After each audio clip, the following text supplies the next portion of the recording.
You're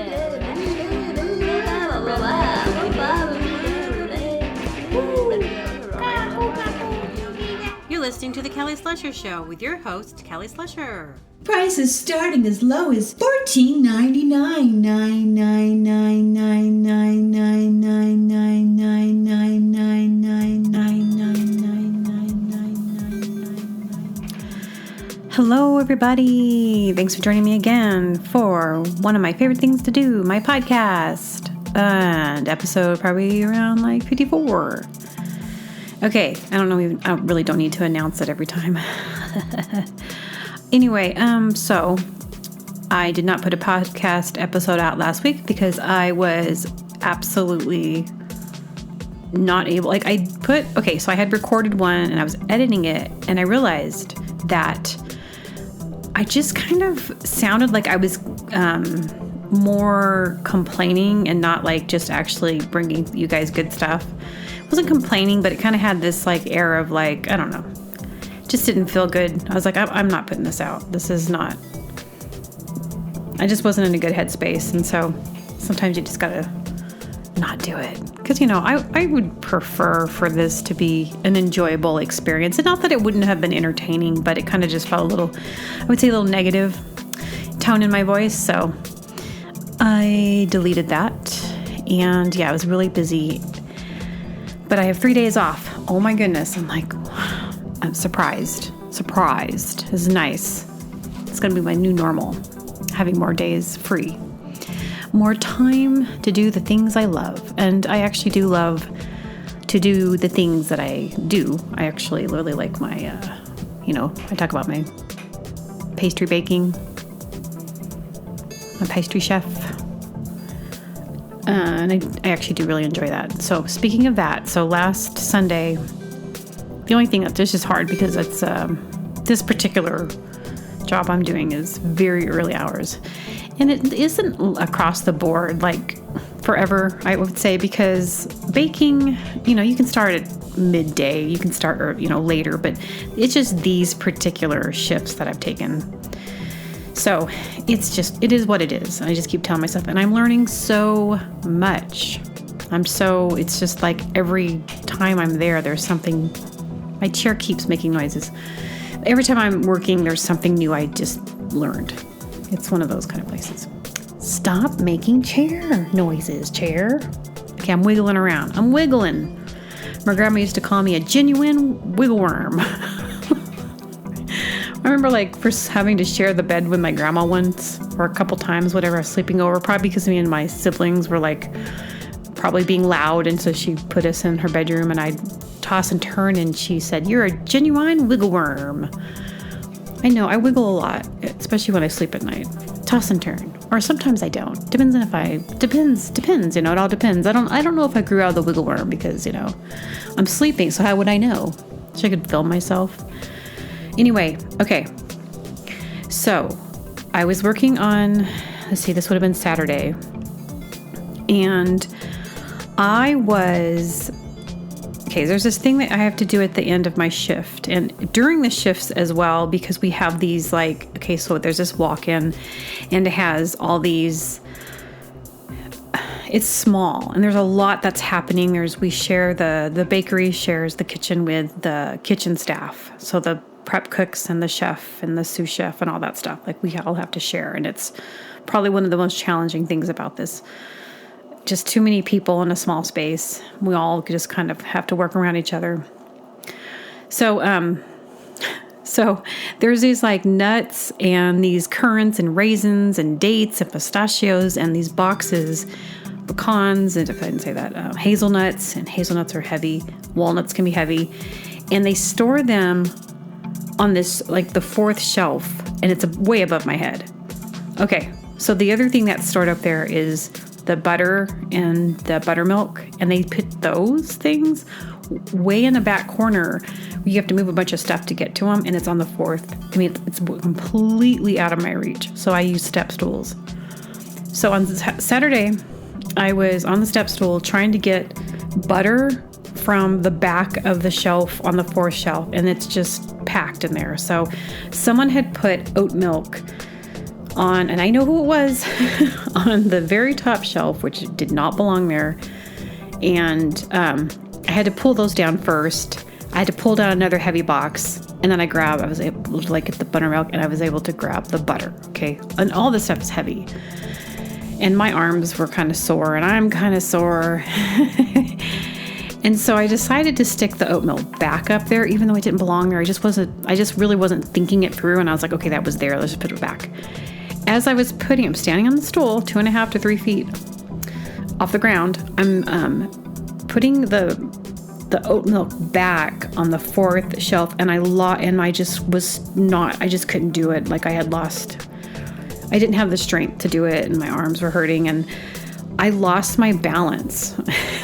And in slow motion, it was like the oat milk just fell back onto me, and I lost my balance, and I yelled out this horrific like screech, like yelling, like ah! And then as I'm falling, the oat milk falls into this thing of eggs and just crushes all these eggs. And as that's happening, I fall back and land on my feet. And my coworker hears me scream, and she runs in. She's like, "Oh my God." Oh, she's like, "I thought you fell or something." I was like, "No, I did. I just landed on my feet. I'm a cat." Like, I didn't sprain my ankles. I did not hurt myself. And when I was falling, I was like, I really thought that, okay, this isn't good. Nope, I was fine. Just landed like right on my feet. So thank you, God. So that to me felt like as if something had, I don't know. And it was kind of like, when things happen and it's like slow. And I was just like, it was as if I was just being guided to my feet. And also, I talk about how I like to roller skate, and that, you have to have really strong legs, and you really have to be balanced to not fall. So that probably had something to do with it. And also the fact that I do the whole balance thing. Just even like, I go, I work out, I have strong legs. So it was pretty amazing. I'm fine, but it was kind of funny. I know it really scared my coworker. And, for that, I did feel sorry. But I'm fine. Miracle in the walk-in. And the next day I told some people, did you hear about my miracle in the walk-in? Because then, hear stories like, oh, yeah, I fell. Like some person had fallen, and like she hit a shelf. Like, not good. Like, no. I don't want to have to pay a visit to my chiropractor. He's all the way in Sacramento. He's like 50 miles away. It's true. Actually, yeah, there's only one chiropractor I would trust. And I've gone to him before, and it's, wow. Like, you get adjustments, like it's freaky, but then like my head cleared and I felt a lot better. I should go back and get an adjustment. Okay, I was on Netflix the other day, and I like Seinfeld, so it probably knows that I've watched Seinfeld, and it had like the Seinfeld, it was like anyway, the music was different. Like it was like a promotion for Seinfeld, like how they had those ads. And it was this like rockin' music. And I was like, why am I looking at this Seinfeld thing going, this seems different. They're obviously doing something different. And so what I realized, if you know about Seinfeld, some people know Seinfeld, some people don't. I guess maybe it's depending on a lot of factors. Like a lot of the younger generation probably doesn't know about Seinfeld. But then it was so popular that the reruns were happening. So some people do, some people don't. Anyway, they always had that like slap bass. And it's like the worst music. And I always thought, change that music. It's ruining the entire thing. But then it's such a sound that you associate that kind of, it's not cool. I don't know what the vibe is, but it's Seinfeld. Well, they had changed the music. So now it was like rock and roll. And they made him sound like, so they must have decided to revamp and take out that music because it wasn't really working probably with a new crowd, like the millennials and younger, like I would say even like the younger and whatever, whoever they are, whatever those younger folks are, but there's probably now they're trying to appeal to an even younger generation, which I could see them appreciating Seinfeld because it's timeless. And the other thing about Seinfeld that I find interesting is their whole idea. It's a show about nothing, which doesn't make any sense because it's no different than any other sitcom. None of there's what because so-and-so does this, but it isn't a show about nothing because they do stuff. And I think what they mean, and it's kind of like what I do, I will joke and talk about mundane. So their whole thing could just be like, a show about the mundane, like the mundane experiences that we have. And I think that's why I can relate a lot to Seinfeld, because I think the mundane can be very funny and overlooked. Everyone's always trying to do the thing, and they're trying to do the thing and the other thing, and they're doing the things. They're doing that glitzy thing when it's like the most best thing could just be simple. At least in my world. The things and the things and the more things and the things, the more things that you do and the more things you say. Oh, I was thinking about influencers. And in my head, I'm like, what's the difference between having a podcast, loving your podcast, having people who listen to it, and then people being an influencer? And so I'm thinking, well, I don't aim to be, nor do I think I am an influencer, because that's a whole other thing. To me, I'm just an entertainer. I see myself as an entertainer. Always have been. Entertaining since I was a kid. I can also not entertain and just be, by the way. I'm not a me. Look at me. I'm really not. I talk about that. Like, look at me, don't look at me. Hey, I'm over here, but stop looking, I did this big thing. Oh, no, stop. But don't notice me. I've been a little bit better about that lately. So, but I was thinking about it, like, why are the influencer girls, like TikTok girls, they always have this, this talk, and they kind of always have, not always, but a lot of times they're like, yeah, I'm so groovy, and I know I'm really cute, and I'm influencing. I'm an influencer, and I'm like, when is that, for one who's watching it, to when is that ever going to evolve? And is that like what happens when they get older and they're like, that's pretty lame, like, I'm not saying they're lame because they're making money doing it and they're doing their thing. But as far as being like a genuine person, I would say they're not really being their authentic self. Maybe they are. I can't really judge. But a lot of times they're behaving and being how you think that, are they going to give you real stuff, real content? Here in the Kelly Slasher Show, I give you real content. And I'm not an influencer. I'm non-influential. I'm an entertainer who likes to talk about my mundane life. The mundane things in my life. And things that happen to us all. But some of the things that happen to me don't happen to most people. Like, maybe this happens and I don't know. But the one thing that I've noticed over and over is that I get stopped. People come up to me and say things like, or people will say, "Excuse me, ma'am." Like, I was walking into a store and some girl's like, "Excuse me," and I turn my head and I say, "Yes," and she's like, "What's going on up that hill?" She's like, "There's a bunch of people walking up the hill," and I was like, "I don't know." And so these situations where people see me as someone that they can ask a question, that I'm going to somehow know everything. Thanks for thinking I know everything. But I was like, I don't know. I was like, you should check it out. There might be something. I'm like, I have no idea, Go check it out. I'm thinking maybe I'll change it to perhaps there's something happening. I don't like to say I don't know.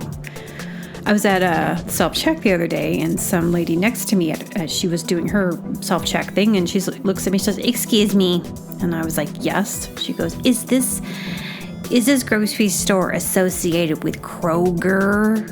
I was like, I don't know. Perhaps. They may be a parent company, but I don't know. And I hate that. I don't know. It's like, it happens far more than it happens more than I would say it probably. I don't know.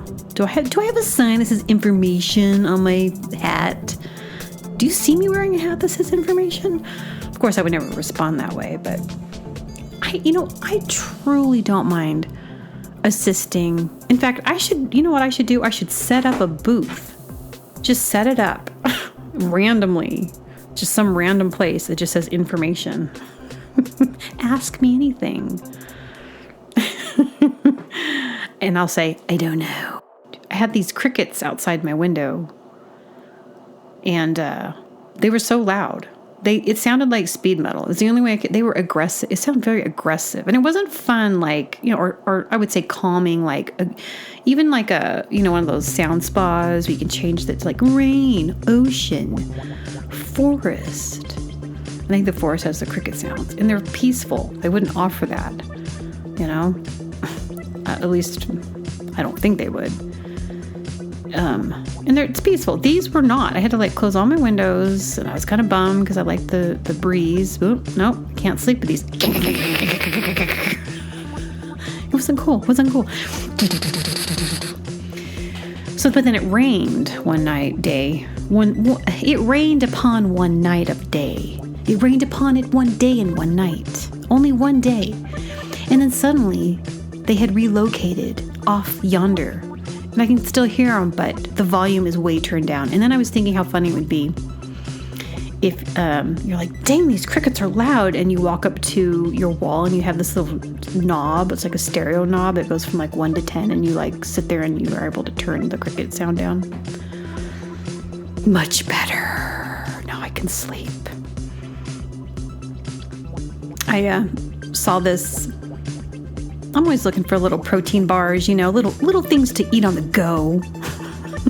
It's true. That doesn't have sugar. I'm always looking for protein and no sugar, because sugar when you're a baker is way too around. And I'm more of a keto person. I'm not into too much of that. Not to say that I don't have it, because it's really hard to not eat it, but I'm very good at not. You'd be surprised at what I don't eat. When I'm around it so much. Anyway, this is called The Only Bar, and it said, made from ingredients in your kitchen. You made a bar from ingredients from my kitchen? How dare you? What did you break in? And what did you find? I don't think that's a good marketing angle. It made me think I was eating I don't know, old food, old still. And in my head, I was like, this is, you know what? If I wanted something from my kitchen, I would have made it. If I go to the store, I want to buy a protein bar that'll just be like, oh my gosh, that was so good. I can't wait to buy another one. And then I was thinking about someone was telling me that they had a coworker just got another job in a different. She wasn't working by where I worked for very long. I knew it wasn't going to work out. I knew that she was going to be quitting. I knew it was going to be a come and go situation with her. Because so I had to bake with her. It would be Saturday mornings, and she was the bread baker. She has one more shift left, and I'm fine with that.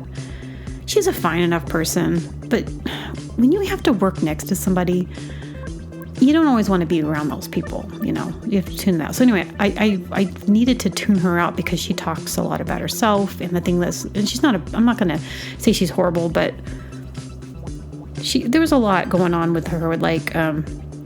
She would film herself rolling dough with her social media. She'd do selfies, and I'm like, the personality of this place I work, and it's just not that. People are a little bit more would think that's weird, The other bread baker, I mentioned to him, he's like, yeah, that's weird. I saw her do that, and so anyway, I knew already. I was like, she does not fit in the vibe. So I went into this other bakery. It was over by my gym, and I was like, oh my gosh, it was one of those days where I was craving a cinnamon roll, like so hardcore. And I was like, okay, I can have this. I don't go eat cinnamon rolls all the time. I resist them all the time at work. I'm fine. I can have this. And so I walk in there and she's behind the counter and I see her. You know what? I didn't even see her. I heard her. She talks blah, blah, blah, blah, blah, blah, blah, and it's a lot about her. Me.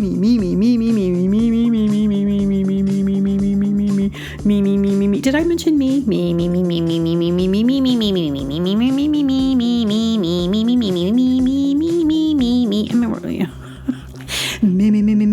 And I was laughing the other day. I'm like, I've probably put like 4, 5, 6 shifts with her, and she knows zero about me.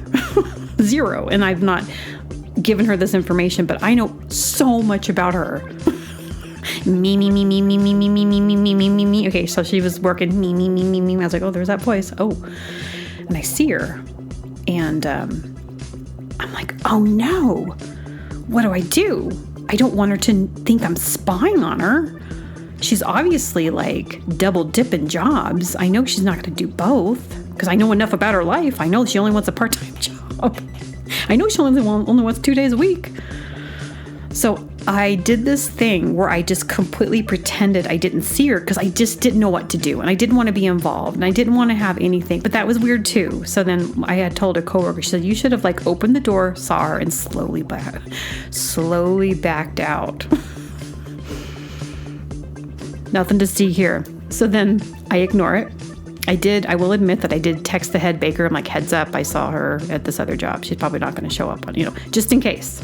Because there has been times in the past where I knew someone was going to quit just because I could tell and I didn't say anything, and then they end up like screwing the bakery over.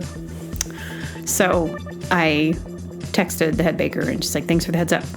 So then I had to go see this girl. No, I had to go to work and she was there and it was really awkward. It was really awkward. And I didn't really say much to her for like a whole hour. And then finally I had to say something. And she's like, and then it just came out. She's like, I saw you come into I saw you were there. I was like, okay. I'm like, yeah, I rarely go into that bakery. I was craving one of their cinnamon rolls. I saw you. I didn't know what to do. So I just had to kind of like, I just had to say, that's your business. That's not mine. I didn't want to like, it's like I really didn't know how to handle that situation. So just kind of slowly backed out. No. Anyway, it was fine. But she was saying at her new bakery, they're bakers, but she said none of the people know how to make pastry cream and some other things. And I was like, what? They don't know how, and can you call yourself a baker and not know how to make pastry cream? Please. Then I started thinking about like inside jokes that only certain people would know and only certain people would think was really funny. And that would be like an inside baker joke. Like, she doesn't even know what pastry cream is. She doesn't even know how to make pastry cream. She calls herself a baker, please. And so, and then you think about like, what everyone's profession, there's got to be some little inside jokes like, he's using that kind of Xerox machine. Amateur. I know, but I don't know enough about I was going to try to find some jokes that were like only relevant to specific professions.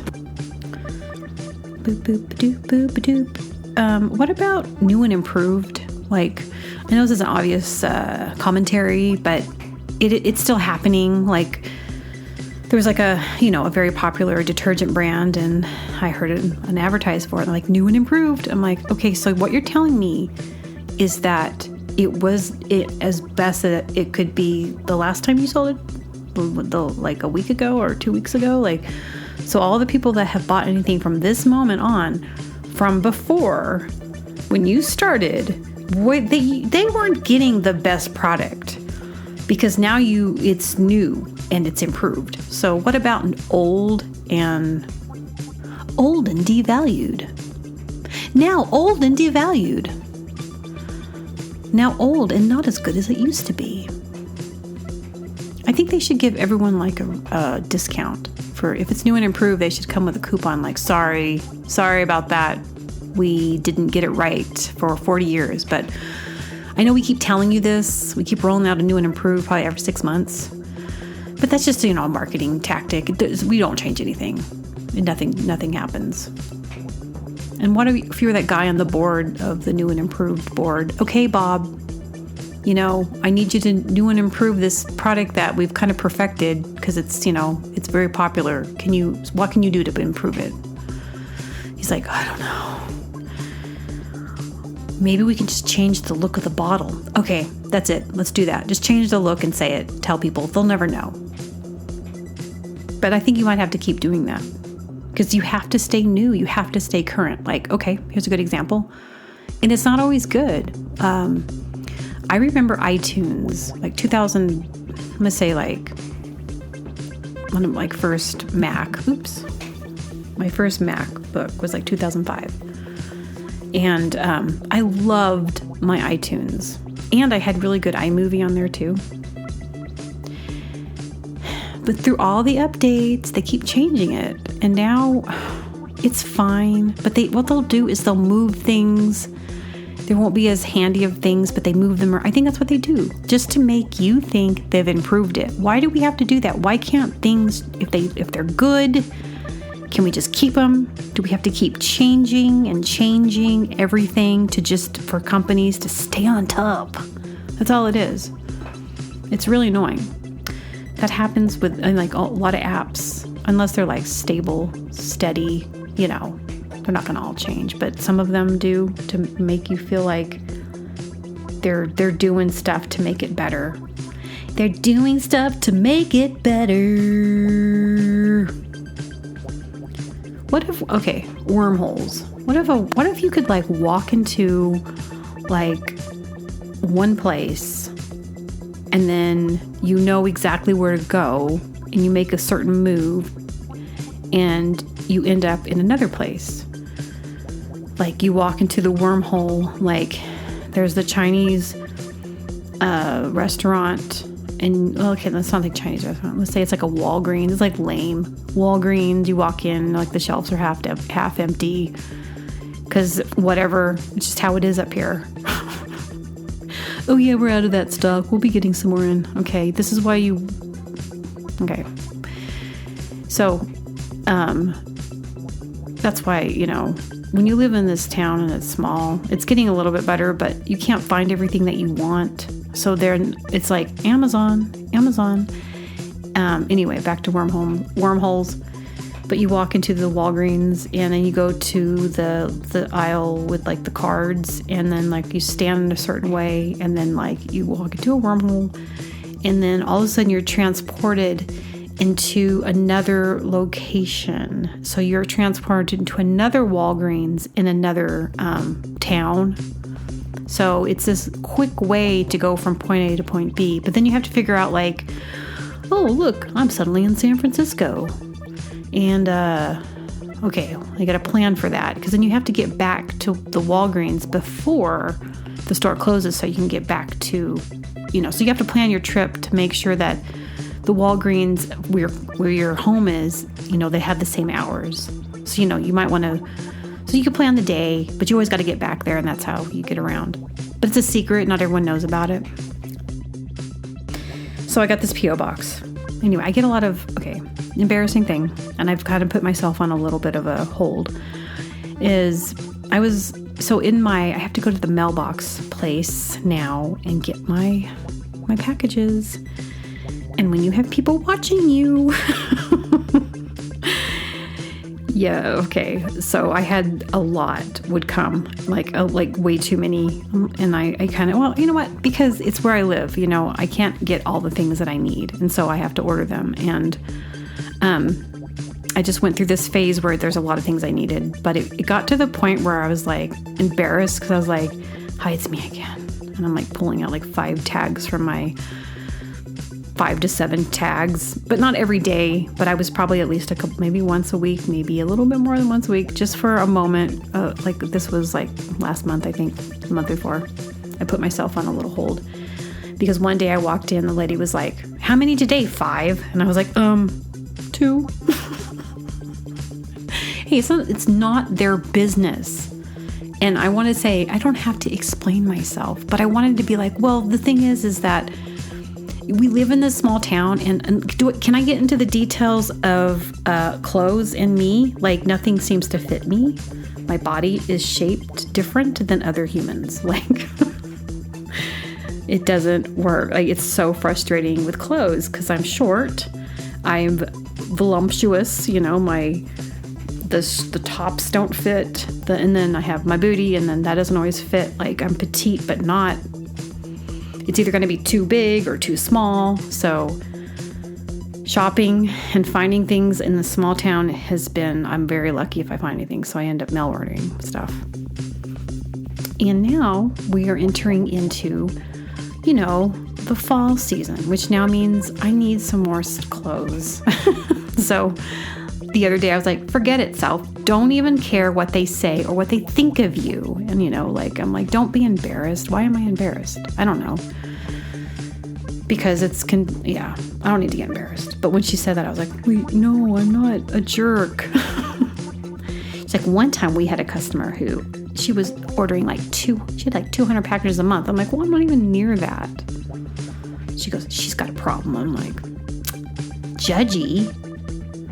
You're judging. So I was like, maybe I should bake them something. And no, they're really nice, but I just don't like that in that situation, like, people know about you, like they know, like, your habits. I like the idea of knights, a knight in shining armor, a knight. There's just something so romantic about a knight. His horse. Knights. He's knighted. And he's a knight. Wouldn't you be so proud to be a knight? I'd be so proud if I was a man and I was a knight. I'd be like, I'm a knight. I don't know what knights do. I think they serve people and they're cool.